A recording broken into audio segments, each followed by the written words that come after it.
Hello student, this is Muskan from Maharaja Agastyan School, Hisar. Today we are going to study History chapter 2nd of class 7. After the end of this video, I will give you homework which will be checked once when the school reopen. Second chapter है नए राजा और उनके राज्य, नए राजवंशों का उदय। इसमें 7वीं शताब्दी सदी आते आते उपमहाद्वीप के विभिन्न भागों में बड़े भूस्वामी और योद्धा सरदार अस्तित्व में आ चुके थे। राजा लोग प्राय उन्हें अपना मातहत या सामंत के रूप में मान्यता देते थे। उनसे उम्मीद की जाती थी कि वे राजा या स्वामी के लिए उपहार लाए, इनके दरबार या में हाजिरी लगाए, उन्हें सैन्यता सहायता प्रदान करे। अधिक सत्ता और संपदा हासिल करने पर सामंत अपने अपने को महासावंत, महामंडेश्वर और इत्यादि घोषित कर देते थे। कभी कभी वे अपने स्वामी के आधिपत्य में स्वतंत्र हो जाने का दावा भी करते थे। इस तरह का एक उदाहरण दक्कन के राष्ट्रकूटों का था। शुरुआत में वे कर्नाटका के चालुक्य राजाओं के अधीनस्थ थे। मतलब एक एग्जाम्पल लिया हुआ, उदाहरण लिया हुआ राष्ट्रकूटों का। 8वीं सदी के मध्य में एक राजपूत प्रधान दंत्ययुग में अपने चालुक्य स्वामी की अधीनता से इनकार कर दिया। मतलब अपने स्वामी के अधीन काम करने से इनकार कर दिया।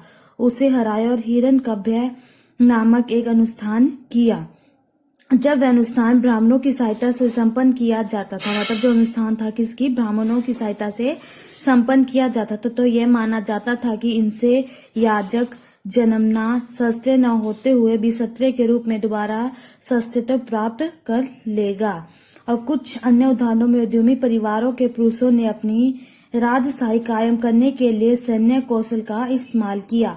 मिसाल के तौर पर कंदब, मयूर सरनम और गुर्जर प्रतिहार हरिचंद्र ब्राह्मण थे, जिन्होंने अपने परंपरागत पेशे को छोड़कर शस्त्र को अपना लिया। क्रमशः कर्नाटक और राजस्थान ने अपने राज्य सफलतापूर्वक स्थापित किए।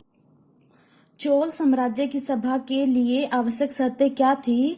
सभा की सदस्यता के लिए इच्छुक लोगों को ऐसी भूमि का स्वामी होना चाहिए जिससे वे भू राजस्व वसूला जाता है। उसके पास स्वयं का घर होना चाहिए। उनकी आयु 35 से 70 वर्ष के बीच में होनी चाहिए। उसे वेदों के बारे में ज्ञान होना चाहिए, मतलब वेदों की पूरी जानकारी होनी चाहिए। वह पिछले 3 वर्षों में किसी समिति का सदस्य न रहा हो। मतलब ये चोल साम्राज्य की क्या थी, शर्तें थी। इससे प्रशासनिक मामलों की अच्छी जानकारी होनी चाहिए तथा वो ईमानदार होना चाहिए। मतलब अगर चोल साम्राज्य में किसी सदस्य को सदस्यता लेनी हो तो उन्हें इन सारी शर्तों की आवश्यकता, मतलब इन शर्तों को पूरा करना जरूरी था। धन के लिए युद्ध। आपने यह गौर किया होगा कि इनमें से प्रत्येक शासक राजवंश का आधार कोई क्षेत्र विशेष था। वे दूसरे क्षेत्रों पर भी नियंत्रण करने का प्रयास करते थे। एक विशेष रूप से मांझने क्षेत्र था गंगा घाटी के में कन्नौज नगर। गुर्जर, प्रतिहार, राष्ट्रकूट और पाल वंशों के शासक सदियों तक कन्नौज के ऊपर नियंत्रण को लेकर आपस में लड़ते रहे। मतलब वो गंगा घाटी के कन्नौज के ऊपर लड़ते रहे। कौन कौन? गुर्जर, प्रतिहार, राष्ट्रकूट और पाल वंशों। चूंकि इस लंबी चली लड़ाई में 3 पक्ष थे, इसीलिए इतिहासकारों ने प्राय इसकी चर्चा त्रिपर्षीय संघर्ष के रूप में की है।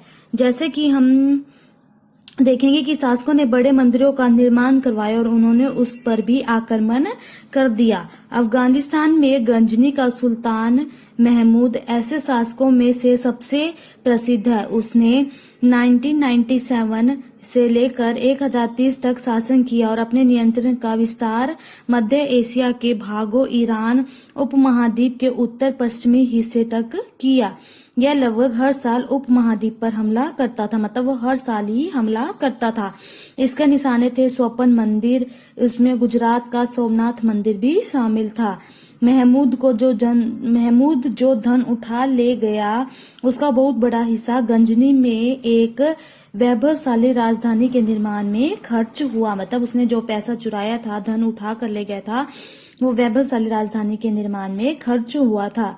सुल्तान महमूद अपने द्वारा जीते गए लोगों के बारे में भी कई बातें जानना चाहता था और उनसे अल बैरूनी नामक एक विद्वान को इस उपमहाद्वीप का लेखा जोखा लिखने का काम सौंपा।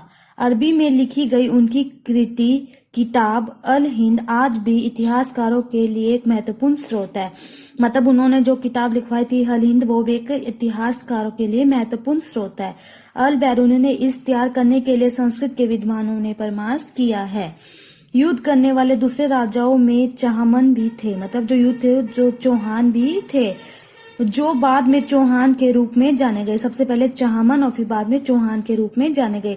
वे दिल्ली और अजमेर के आसपास के क्षेत्र पर शासन करते थे। मतलब वो कहाँ दिल्ली और उसके अजमेर के आसपास करते थे। उन्होंने पश्चिम और पूर्वी की ओर अपने नियंत्रण क्षेत्र का विस्तार करना चाहा, जहां उन्हें गुजरात के चालुक्य और पश्चिम उत्तर प्रदेश के गढ़वालों से टक्कर लेनी पड़ी। चहमनों का सबसे प्रसिद्ध शासक था पृथ्वीराज तृतीय, जिसने सुल्तान मोहम्मद गोरी नामक अफगान शासक को 1199 में हराया, लेकिन दूसरे ही साल 1192 में उसके हाथों मारा गया। देखिए जो तमिल क्षेत्र में उसमें किस तरह सिंचाई का विकास हुआ, कैसे हुआ। अनेक कुएं खुदवाए गए, मतलब उस क्षेत्र में अनेक कुएं खुदवाई गई। वर्षा के जल को नियंत्रित करने के लिए विशाल सरोवर का निर्माण करवाया गया। मतलब जो जल है वर्षा का जल, उसको भी नियंत्रण में किया गया। कावेरी नदी की उपनदियों पर तटबंधों का निर्माण किया गया। अनेक नहरों का निर्माण करवाया गया ताकि सिंचाई व्यवस्था का विकास हो सके। उसके बाद चोल मंदिरों के साथ कौन कौन सी गतिविधियां जुड़ी हुई थी। जो चोल मंदिर थे उनके साथ क्या क्या गतिविधियां जुड़ी हुई थी। चोल मंदिरें अपने आसपास विकसित होने वाले बस्तियों के केंद्र बन गए। मतलब जो चोल मंदिर थे उन्होंने अपने आसपास जो बस्तियां केंद्र की, मतलब बस्तियों को बसाया। चोल मंदिर शिल्प उत्पादन के केंद्र थे।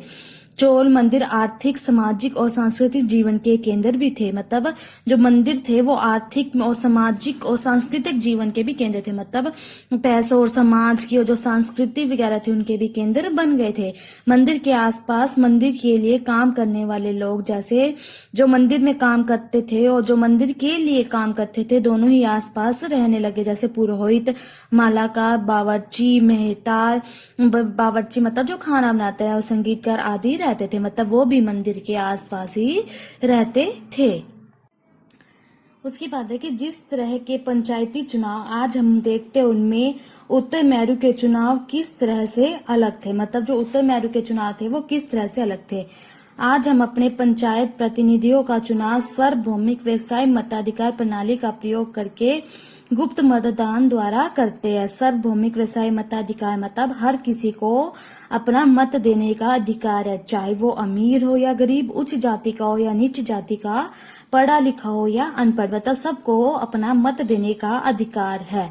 जबकि उत्तर मेरू में इन प्रतिनिधियों का चुनाव लॉटरी द्वारा किया जाता था। मतलब लॉटरी से किया जाता था। विभिन्न समितियों के सदस्यों का चुनाव करने के लिए योग्य व्यक्तियों के नाम ताल पत्र के छोटे छोटे टिकटों पर लिखकर मिट्टी के बर्तन में रख दिए जाते थे। मतलब जो व्यक्ति चुनाव के योग्य, जो सदस्य चुनाव के लिए योग्य होता था, उनके उनका नाम छोटे छोटे टिकटों पर लिखकर मिट्टी के बर्तन में रख दिए जाते थे। और किसी छोटे लड़के को हर समिति के लिए एक के बाद एक टिकट निकालने को कहा जाता था। मतलब फिर किसी छोटे बच्चे को क्या कहा जाता था कि तुम एक के बाद एक टिकट निकालो। आज आपका होमवर्क है इसी चैप्टर के questions right and learn. Thank you.